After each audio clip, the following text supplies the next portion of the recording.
Dieu de gloire et de bonté, nous te bénissons pour toutes les semaines passées de notre vie et nous te remercions pour ce week-end que nous avons passé.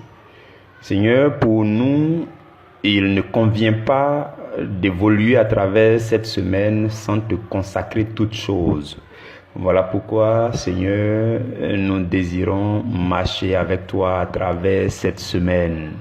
Nous le désirons vraiment. Nous voulons que tu demeures à nos côtés, que tu nous couvres de ta fidélité, de ton amour et de ta protection.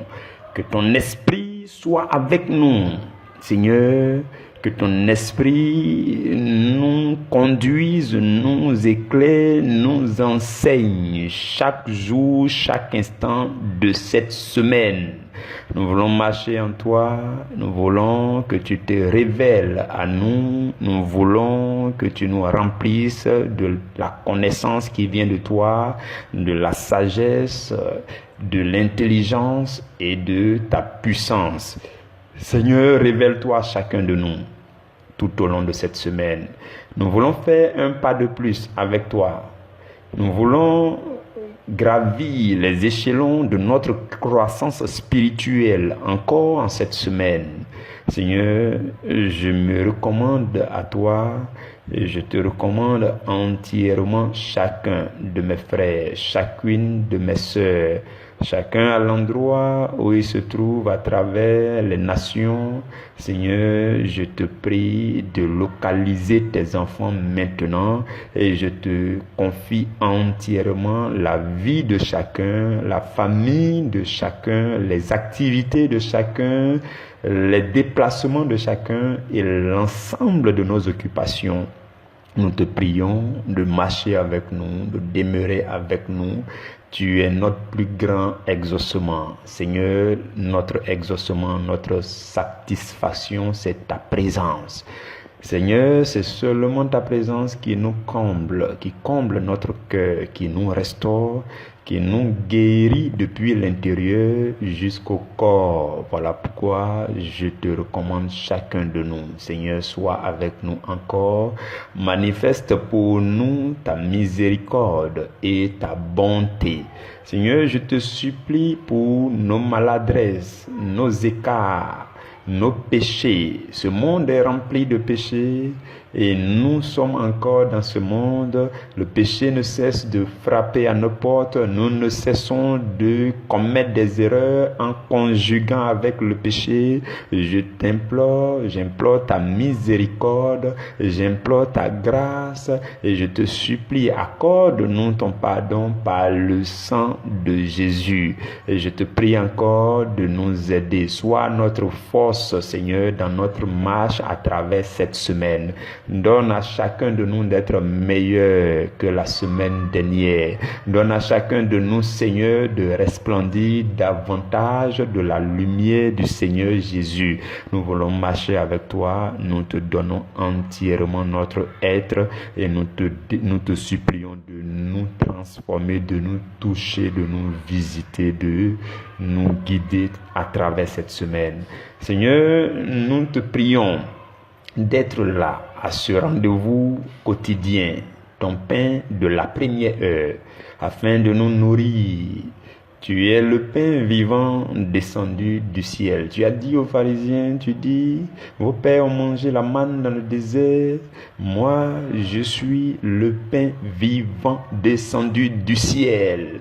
Seigneur, nous voulons manger de toi chaque jour. Nous voulons consommer la nourriture spirituelle que tu nous donnes à travers ce temps de méditation chaque jour de cette semaine. Seigneur, fortifie ainsi nos âmes et nos esprits par cette nourriture, ce repas quotidien que tu as décidé de nous donner. Nous t'ouvrons humblement nos cœurs. Seigneur, tout au long de cette semaine, nous t'ouvrons nos cœurs et nous te prions de nous faire la grâce de la connaissance des profondeurs de ta parole. Sois avec chacun de nous, fortifie-nous, Seigneur. Demeure notre Dieu au nom de Jésus.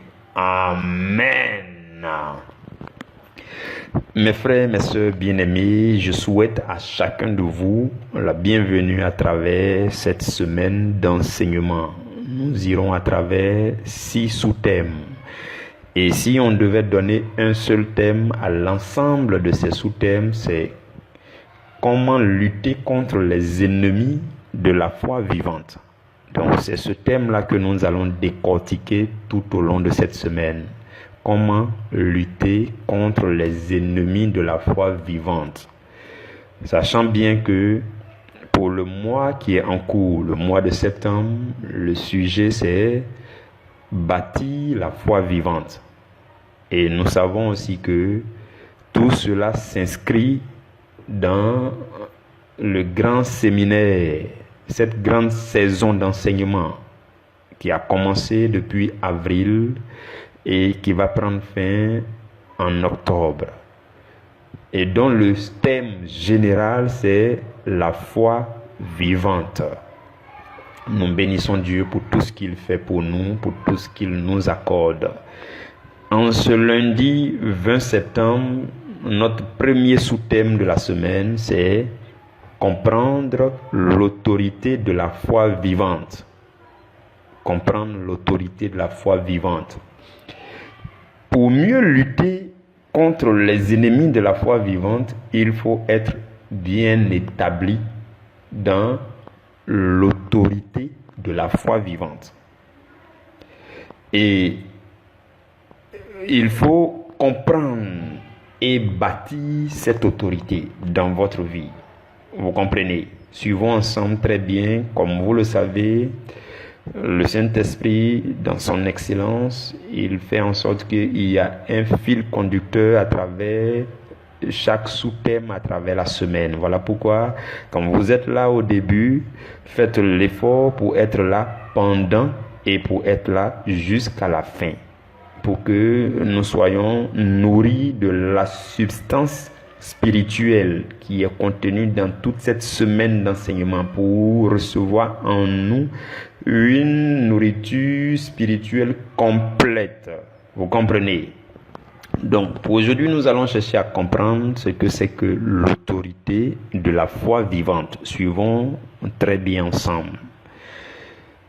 Avant que la souillure rentre dans le monde, avant que le péché entre dans le monde pour polluer le monde,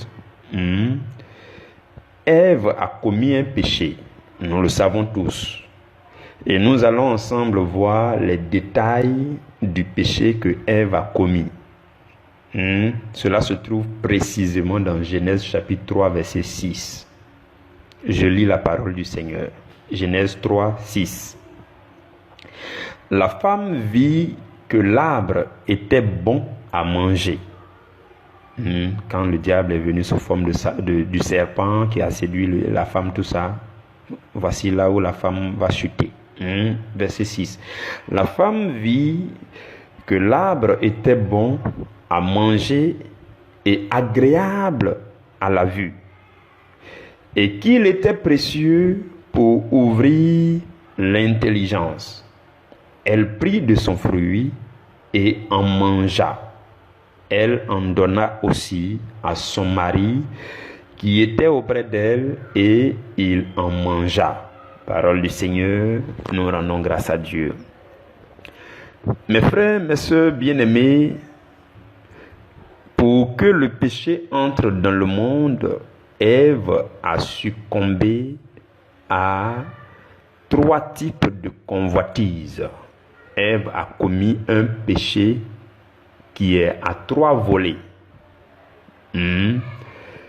Ève a cédé à la convoitise de la chair, elle a cédé à la convoitise des yeux, et elle a cédé à l'orgueil de la vie. Voici les 3 péchés. Les 3 péchés que Ève a commis pour que l'humanité toute entière tombe dans la déchéance. La Bible dit que Ève, lorsque l'ennemi lui a présenté le fruit, l'ennemi a présenté le fruit de l'arbre de la connaissance du bien et du mal. Il a présenté ce fruit avec tellement de séduction, tellement de convoitise que Ève a cédé à ses convoitises. La Bible dit quoi? Elle a vu que l'arbre était bon à manger. Ça, c'est la convoitise de la chair. Ensuite, la Bible dit que l'arbre était agréable à la vue. Ça, c'est la convoitise des yeux. Et la Bible dit que là, le fruit était précieux pour ouvrir l'intelligence. Ça, c'est l'orgueil de la vie.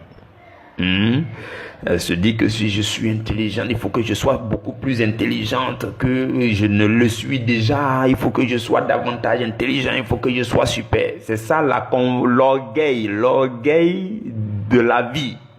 Vous comprenez? Voici les trois types de péchés. Donc, la convoitise de la chair, la convoitise des yeux, parce qu'elle a vu que le fruit était agréable, l'orgueil de la vie, parce que pour elle, il faut que ça développe encore plus d'intelligence en elle. Et la Bible dit, elle a pris, elle a mangé, elle a donné aussi à son mari, qui a pris et qui a mangé. Et depuis lors, toute l'humanité, la terre a connu le péché est rentré dans le monde, la pollution a commencé à travailler dans le monde. Vous comprenez? Maintenant, suivez-moi très bien, parce que notre sous-thème dit comprendre l'autorité de la foi vivante. Suivez-moi très bien, s'il vous plaît. Ce qui va se passer, c'est que selon le plan divin de Dieu, lorsque le Seigneur Jésus va venir sur la terre, le Seigneur Jésus va vaincre ces trois types de convoitises. Ces mêmes convoitises, le Seigneur Jésus va les vaincre pour nous montrer le chemin à suivre pour être établi dans l'autorité de la foi vivante. Vous comprenez? Pourquoi? Pour être établi, pour être restauré dans notre autorité. L'autorité de notre foi, une foi vivante, une foi qui fonctionne, une foi qui produit. Donc, pour que nous soyons restaurés dans l'autorité de notre foi, le Seigneur Jésus va reprendre sur les pas de Ève, mais il va réussir à vaincre les mêmes trois types de convoitises. Pourquoi je le dis? Dans Matthieu chapitre 4 ou encore dans Luc au chapitre 4, la Bible dit que lorsque le Seigneur Jésus est parti dans le désert, il a été tenté par le diable. Le même diable qui a tenté Ève et que Ève n'a pas pu surmonter, ce même diable est venu pour tenter le Fils de Dieu, ne sachant pas que le Fils de Dieu est venu sur la terre afin de détruire les œuvres du mal, y compris les convoitises, pour restaurer l'humanité dans son autorité. Vous comprenez? Quand vous lisez l'épisode de la tentation au désert, vous verrez que le diable lui a dit d'abord que si tu es le Fils de Dieu, voici cette pierre-là, transforme ça en pain, tu vas manger. Ça, c'est la convoitise de la chair. Et Jésus va lui dire non, je ne peux pas le faire parce qu'il est écrit que l'homme ne se nourrira pas seulement de pain, mais de toute parole qui vient de Dieu. Donc, première convoitise vaincue, abattue. Il dit, prends, transforme ça en pain et tu manges. La même façon qu'il a procédé à Ève, et Ève a vu que c'était bon à manger, Jésus, lui, il va vaincre parce qu'il va voir que ce n'est pas bon à manger. Vous me suivez? Mais il ne va pas s'arrêter là, il va continuer parce que c'était trois types de tentations. Ève va succomber à ces trois, Jésus va vaincre ces trois, il va surmonter ces trois afin de réduire la convoitise à l'impuissance. Donc, le diable va dire quoi à Jésus? Il va dire, bon, parce que tu es le Fils de Dieu, et à chaque fois qu'on parle, tu aimes dire, il est écrit, il est écrit. Donc, sache aussi qu'il est écrit, si tu te laisses tomber, les anges, ces anges vont venir te porter. Donc, laisse-toi tomber. Ça, c'est l'orgueil de la vie. Jésus dit non, non. Non, parce que il est aussi écrit que tu ne tenteras pas le Seigneur ton Dieu. Tenter Dieu, ça veut dire quoi? Ça veut dire que tu sais que ce n'est pas bon. Ce que tu veux faire là, ça sera, les conséquences seront graves pour toi. Et puis tu dis non, Dieu avec moi, il va faire. Non, on appelle ça tenter Dieu. Pourquoi? Parce que Dieu t'a donné un minimum de sagesse pour savoir que ce n'est pas bon. Donc, avec cette sagesse déjà, tu dois pouvoir ne pas t'hasarder dedans. Mais si tu continues dedans, si tu veux aller dedans, en pensant que Dieu va venir te soutenir, tu es en train de tenter Dieu. Vous comprenez? Jésus dit, tu me demandes de me jeter du haut de la montagne pour tomber parce que les anges vont me porter. Pourquoi fatiguer les anges? Je suis déjà sage, je sais que si le fait de se laisser tomber, ce n'est pas bien. Donc je ne vais pas aller tenter mon Dieu, je ne vais pas fatiguer les anges. Pourquoi les anges doivent venir me porter? C'est quoi? Ce n'est pas un jeu la vie. Je ne suis pas là pour me balancer partout, m'envoler partout, me jeter ici parce que les anges doivent me porter. Arrête cela, Satan. Et Jésus va vaincre le deuxième type de convoitise auquel Ève n'a pas pu surmonter. Parce que la Bible dit, Ève a vu que le fruit était précieux pour ouvrir l'intelligence, pour la rendre beaucoup plus astucieuse, pour la rendre beaucoup plus sage, plus intelligente encore. Donc ça, c'est l'orgueil de la vie. Jésus dit non, je ne peux pas être orgueilleux. Quelle histoire de dire, voilà, il faut que je me laisse nommer parce que je suis le fils de Dieu. Il ne s'agit pas de ça, c'est pas ça. Je ne veux pas être orgueilleux. C'est le même type de péché que Jésus a vaincu. Vous avez compris? Mais il va aller plus loin pour dire à Jésus, voici la gloire de toute la terre. Si tu te prosternes et que tu m'adores, alors je te donne tout cela. Vous comprenez? Ça, c'est la convoitise des yeux. Il a vu la gloire, il est attiré par la gloire, par les séductions, la convoitise des yeux. Ève, elle a vu. Elle a vu le fruit. Et puis elle dit, le fruit est agréable à la vue. C'est agréable, c'est attrayant. Ça m'attire, la convoitise des yeux. Quand je vois le fruit, ça resplendit. Et le diable a dit à Jésus, voici toutes ces villes, voici tous les royaumes de la terre. Quand tu les vois, leur éclat est là. Et je vais te les donner. Jésus dit, non, je ne peux pas céder à la convoitise des yeux. Voici les trois types de péchés que Jésus est venu et les mêmes types de convoitises là, il les a vaincus. Vous comprenez, frères et sœurs? J'espère que vous me suivez. Et l'apôtre Jean va insister. Pourquoi je les ai nommés? Parce que ça se trouve clairement dans la Bible. L'apôtre Jean va insister sur cette influence qui vient du monde pour nous attaquer, pour venir nous détruire notre autorité, l'autorité de notre foi, pour venir nous tenter, pour venir, nous écraser, pour venir nous vaincre. Cette autorité, ou alors, cette influence vient du monde. Dans 1 Jean, au chapitre 2, à partir du verset 15, regardez ce que dit la Bible clairement. Par rapport à tout ce que nous avons commencé à dire, la Bible dit, n'aimez point le monde, ni les choses qui sont dans le monde. Si quelqu'un aime le monde, l'amour du Père n'est point en lui. Le verset 16 dit, car tout ce qui est dans le monde, c'est-à-dire la convoitise de la chair, la convoitise des yeux et l'orgueil de la vie, ne vient point du Père, mais tout cela vient du monde. Vous comprenez? Voici les trois types de péchés qui ont plongé l'humanité dans la déchéance, et ce sont ces mêmes trois types de péchés qui viennent du monde, ces trois types de convoitises, de séduction qui viennent du monde que Jésus a vaincu quand il était en train de jeûner dans le désert. Et Jésus l'a fait pourquoi? Il l'a fait pour nous montrer le chemin tout simplement. C'est ça le message d'aujourd'hui. Jésus l'a fait pour nous montrer le chemin.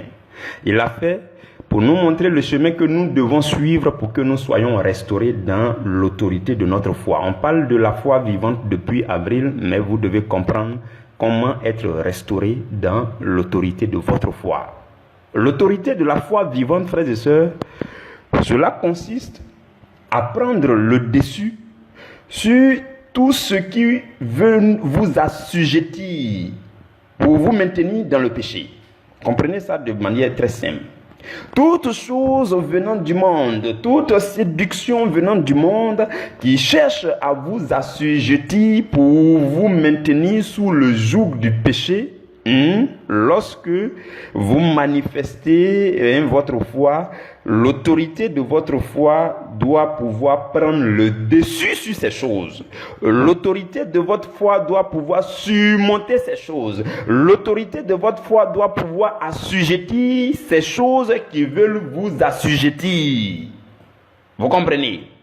Et l'autorité de la foi vivante, c'est l'autorité de Dieu dans vos décisions. Tu veux prendre une décision? Est-ce que Dieu a son mot à dire ou bien c'est toi seul, toi, ton intelligence, tu réfléchis, tu prends un temps, tu réfléchis par rapport à tes études, tu as étudié ce que tu as vu à l'école, par rapport à ton expérience professionnelle, tes calculs mathématiques, et tu essaies de voir aussi le climat socio-économique, ce que dit l'actualité, tu prends toutes ces choses en considération pour prendre tes décisions. Mais est-ce que ton Dieu a son mot à dire?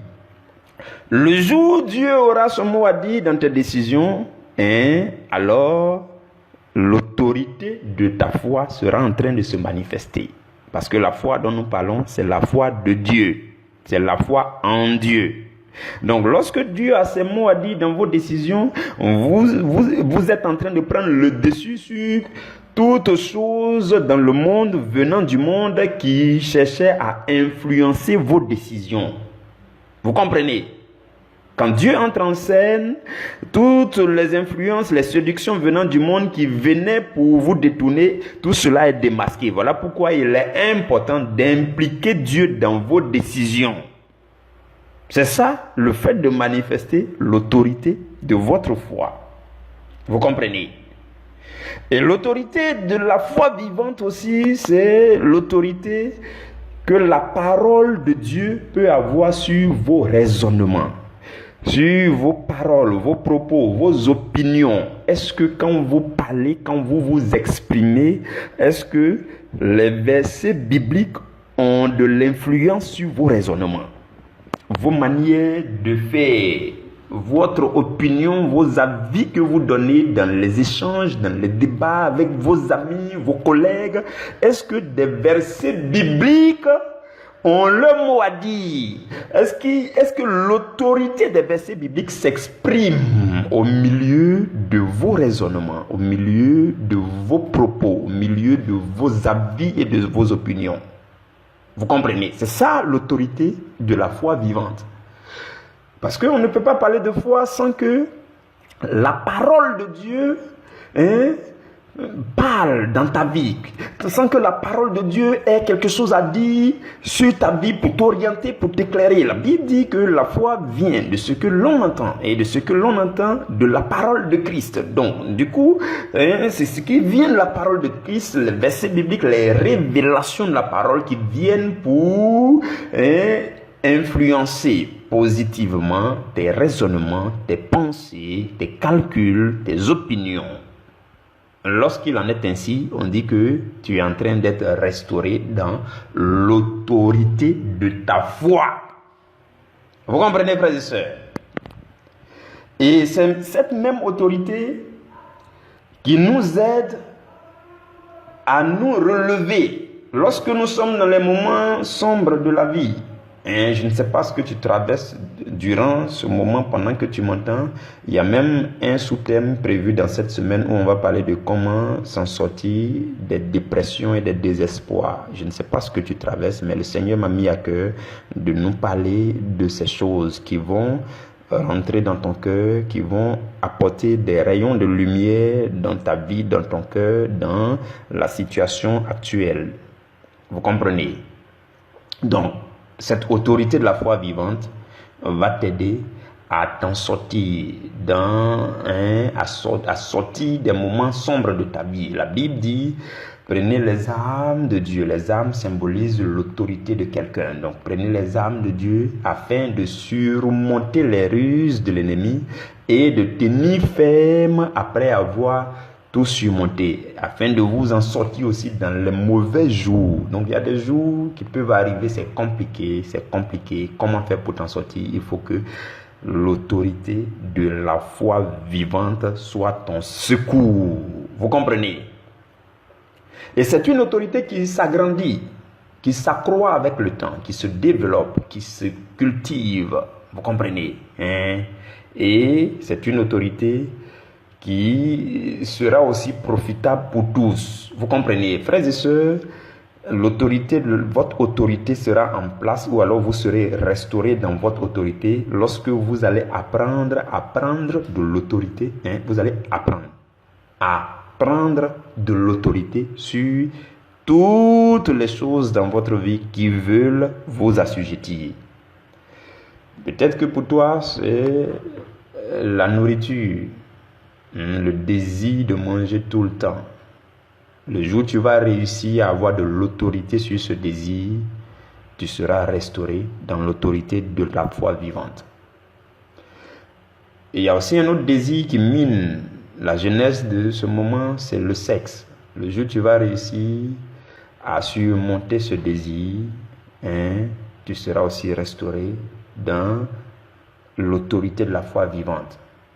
Vous comprenez? Il faut que notre autorité soit restaurée. Il le faut. Et le secours ne vient que du Seigneur qui nous a montré le chemin en résistant au diable d'une manière ferme jusqu'à vaincre les 3 types de convoitises. Vous comprenez? Donc, la question qui nous parvient maintenant, c'est comment parvenir à prendre le dessus. Vous comprenez? Parce que si nous voulons être établis, restaurés dans l'autorité de la foi vivante, nous devons faire ce qu'il convient de faire pour soumettre toutes les convoitises venant du monde. On a parlé de 3 types de convoitises que Ève n'a pas pu surmonter depuis le commencement. Et parce qu'elle n'a pas pu surmonter ces 3, elle a succombé. La convoitise des yeux. Elle a vu que le fruit était beau et agréable. La convoitise de la chair. Elle a vu que c'était bon à manger. L'orgueil de la vie. Elle a vu que le fruit pouvait lui donner plus d'intelligence. Voici les 3. Et Ève est tombée dedans. Et l'humanité tout entière l'a suivi. À commencer par Adam. Et Jésus va venir, et quand il va aller dans le désert, sous l'inspiration du Saint-Esprit pour aller jeûner 40 jours et 40 nuits, le diable va se pointer, pensant que c'est Ève. Et Jésus va lui dire, mon ami, ce n'est plus Ève. C'est le Fils de Dieu. Dieu est en moi. Je m'appelle Jésus, mais je suis le Christ. C'est-à-dire, l'onction, toute la mesure de l'Esprit de Dieu est en moi maintenant. Tu ne peux plus me tromper. Je connais tes ruses. Tu as trompé Ève, mais sache que je suis le 2e Adam et je suis un esprit vivifiant. Personne ne peut me tromper. Le diable lui dit, est-ce que tu peux transformer ça pour manger? Parce que c'est comme ça que j'avais tenté. Ève, elle a vu que c'était bon à manger. Jésus dit non. Il dit, est-ce que tu vois toute la gloire de ces royaumes? Est-ce que ça t'attire? Non, c'est beau à voir. Parce que Ève avait vu que le fruit était agréable à la vue. Jésus dit non, ça ne marche pas avec moi. Et il dit, je t'envoie du haut de la montagne, laisse-toi tomber. Puisque tu dis que tu es fils de Dieu et puis tu tiens à cela, laisse-toi tomber, ainsi de suite. Il dit, mon ami, Ève, elle avait vu que ça pouvait augmenter son intelligence pour qu'elle soit beaucoup plus intelligente, beaucoup plus sage, beaucoup plus astucieuse. Mais moi, j'ai déjà la sagesse de Dieu. Je ne vais pas tenter mon Dieu. Et Jésus, ayant vaincu ces 3, qu'est-ce que nous avons à faire? Marcher dans les pas de Jésus. Ce que nous allons voir à partir de demain, c'est comment bâtir en nous l'autorité de la foi vivante. Comment bâtir en nous l'autorité de la foi vivante. C'est ce que nous allons voir demain. Vous comprenez? Parce qu'aujourd'hui, on a vu, on a compris, on a cerné, on a appréhendé ensemble ce que c'est que l'autorité de la foi vivante. Comment Dieu a planifié toutes choses pour nous montrer le chemin pour être restauré dans l'autorité de notre foi. Mais demain, nous allons poursuivre pour voir dans plus de détails comment est-ce que nous pouvons bâtir en nous cette autorité. Que la grâce du Seigneur demeure sur vous tout au long de cette semaine, au nom de Jésus. Amen.